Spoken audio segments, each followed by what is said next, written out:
오늘 이 아침에도 하나님의 은혜를 사모하여 기도의 자리에 나아오신 모든 성도님들을 환영하고 축복합니다.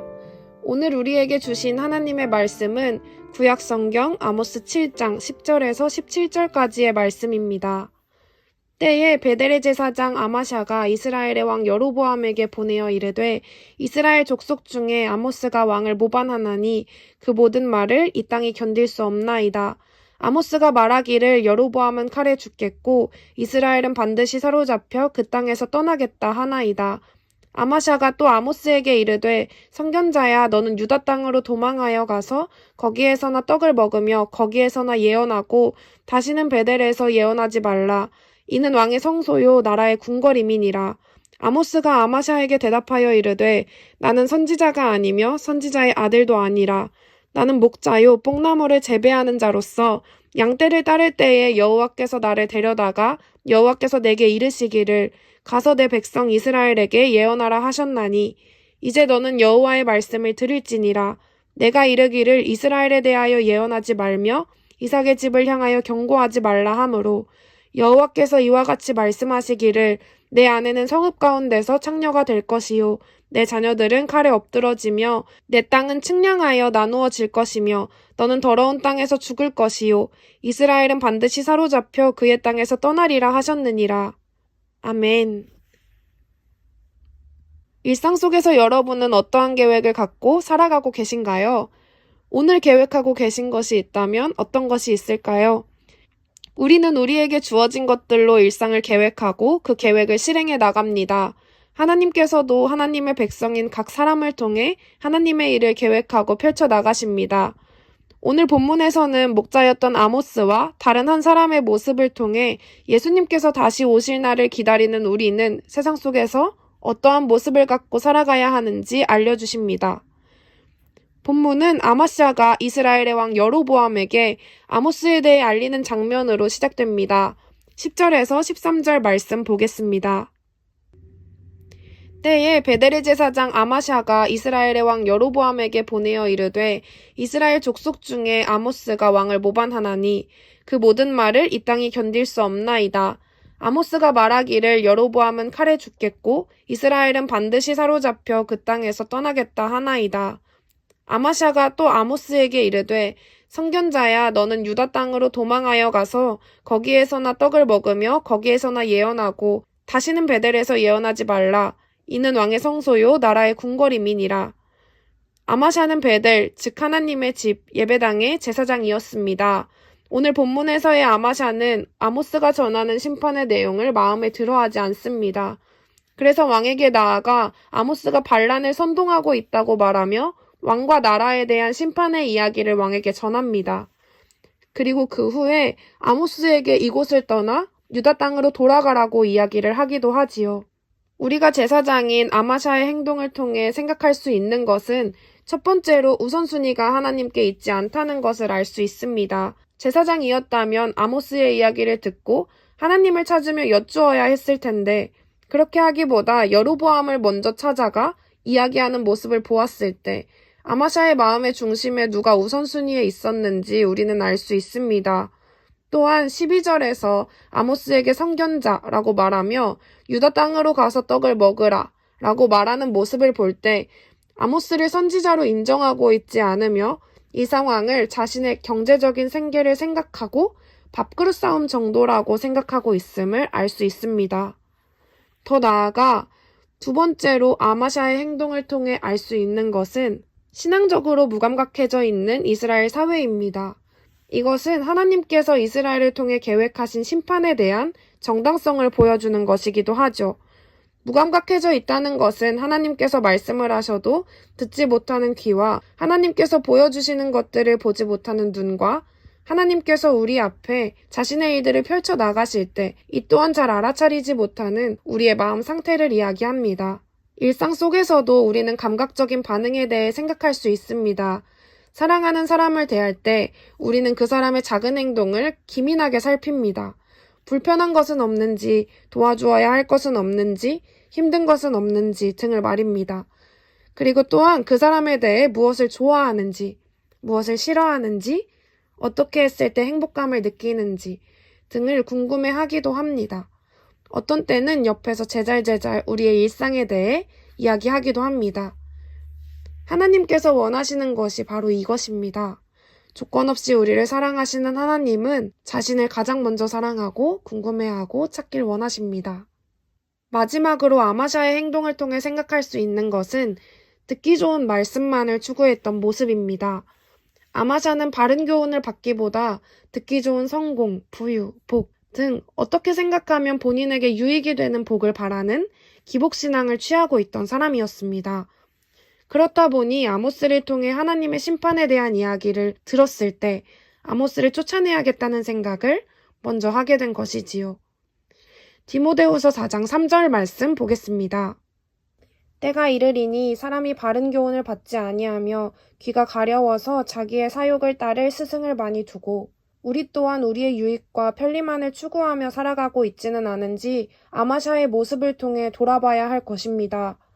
좋아하는 것들에 눈이 가리워져서 하나님의 말씀을 바르게 듣지 못하고 있지는 않은지 우리의 마음과 생각을 하나님 앞에 내려놓고 항상 점검해야 합니다.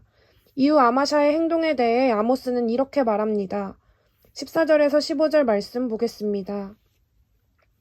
아모스가 아마샤에게 대답하여 이르되 나는 선지자가 아니며 선지자의 아들도 아니라 나는 목자요 뽕나무를 재배하는 자로서 양떼를 따를 때에 여호와께서 나를 데려다가 여호와께서 내게 이르시기를 가서 내 백성 이스라엘에게 예언하라 하셨나니 아모스는 아마샤의 이야기를 듣고 답답한 마음이었을 것입니다. 그리고 그는 자신에 대해 설명합니다. 자신은 직업적으로 선지자가 아니고 선지자 아들도 아닌 그저 목자이며 뽕나무를 재배하는 한 사람이라고 설명합니다. 그리고 그런 자신을 하나님께서 선지자로 부르시며 예언하라 말씀하셨음을 전합니다. 여기에서 주목해야 할 것은 아모스는 자신의 생각이 아닌 하나님의 관점에서 자신을 설명하며 대응한다는 것입니다. 16절에서 17절 말씀 보겠습니다. 이제 너는 여호와의 말씀을 들을지니라 내가 이르기를 이스라엘에 대하여 예언하지 말며 이삭의 집을 향하여 경고하지 말라 하므로 여호와께서 이와 같이 말씀하시기를 내 아내는 성읍 가운데서 창녀가 될 것이요 내 자녀들은 칼에 엎드러지며 내 땅은 측량하여 나누어질 것이며 너는 더러운 땅에서 죽을 것이요 이스라엘은 반드시 사로잡혀 그의 땅에서 떠나리라 하셨느니라. 아모스는 자신이 들었던 말들에 대한 하나님의 말씀을 전합니다. 아모스는 총 5가지를 선언하는데 첫째, 아마샤의 아내는 창녀가 될 것. 두 번째, 자녀들이 칼에 맞아 죽을 것. 세 번째로는 땅이 나누어질 것. 네 번째로는 더러운 땅에서 죽을 것. 다섯 번째로는 온 이스라엘이 타국으로 떠나게 될 것을 말하고 있습니다. 아모스를 통해 전달된 하나님의 말씀은 결국 아마샤의 태도가 하나님의 말씀을 거부한 것과 같았기 때문에 하나님께서 내리신 벌임을 알 수 있습니다. 이 말씀은 아마샤 개인을 떠나 하나님의 말씀 앞에서 회개하지 않는 종교와 이스라엘을 보여주는 본보기로 생각할 수 있습니다. 오늘 말씀에서 아마샤와 아모스 두 사람은 하나님을 바라보는 태도가 달랐습니다. 결국 우리의 모든 행동에 대한 마음에 있어서 우선순위가 어디에 있는지는 우리도 계속해서 돌아봐야 할 것입니다. 그리고 우리는 끊임없이 깨어있기 위해 세상과 치열하게 싸워야 함을 말하고 있습니다. 하나님을 우리의 계획과 생각에 끼워 맞추려 하는 것이 아니라 하나님을 먼저 찾고 하나님께 간구함으로 우리의 삶을 맡겨드리는 자세가 우리에게 필요합니다. 그렇다면 우리의 모습은 지금 아마샤와 아모스 중 어느 사람과 더 가까울까요? 아마샤에게서 보여지는 모습처럼 외적으로는 교회를 위해 주중과 주일에 봉사하지만 내적으로는 나의 명예, 하나님보다 현실적인 나의 무언가가 더 중요한 모습은 아닌지요? 혹은 현실적인 나의 상황들이 크게 다가와서 하나님을 보지 못하고 계시지는 않는지요? 또는 아모스의 말씀이 이스라엘의 심판에 대한 말씀이 많기 때문에 단호하신 하나님의 모습이 때로는 거리감이 느껴져서 깊숙한 하나님의 마음을 보기에 어려운 마음을 갖고 계시지는 않으신가요? 하나님께서는 우리를 사랑하십니다. 하나님의 시선에서 모든 것은 가늠할 수 없는 깊은 사랑으로부터 시작됩니다. 우리를 사랑하기 때문에 가르치시고 심판하십니다. 잘못된 것들을 바로잡으시고 하나님 안에서 사랑을 누릴 수 있도록 바른 것들을 가르쳐 주십니다. 하나님께서는 우리에게, 각 개인에게 오늘도 말씀하고 계십니다. 그리고 그 말씀에 반응하며 오늘을 살아가길 원하십니다. 아모스처럼 하나님께서 보내신 이가 왔을 때 우리는 하나님의 말씀에 깨어 있어서 깨달아 알길 원합니다. 사탄은 이스라엘과 아마샤와 같이 우리가 하나님을 보지 못하게 만들려고 계속해서 끊임없이 우리를 공격할 것입니다. 하지만 하나님 안에서 저희는 기도하고 예배함으로 치열하게 하나님과 동행해야 합니다. 오늘을 살아갈 때에 하나님의 신실하심을 믿으며 이미 세상을 이기시고 이 모든 땅의 주인 되신 하나님을 따라 함께 살아가길 소망합니다. 기도하겠습니다. 살아계시고 우리의 삶 속에 역사하시는 하나님, 하나님의 동행하심을 오늘의 일상 속에서 살결로 느끼고 깨달아 알길 원하고 치열한 세상 속에서 하나님을 더욱 붙잡고 깨어있길 원합니다. 지혜와 평안을 허락해 주셔서 하나님 안에서의 자유함을 누리게 하여 주시옵소서. 그리고 우리 개인의 기도 제목을 놓고 우리의 가정과 다음 세대 자녀들, 청년들을 위해 기도해 주십시오. 또한 임시거처에서 예배드리고 있는 우리 교회에 하나님이 예비하신 예배 장소를 허락해 주시기를 기도해 주시기 바랍니다. 마지막으로 나라와 민족과 온 열방에 하나님 나라가 세워지기를 한 마음과 한 뜻으로 기도하며 나아가시겠습니다. 함께 기도하시겠습니다.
아멘.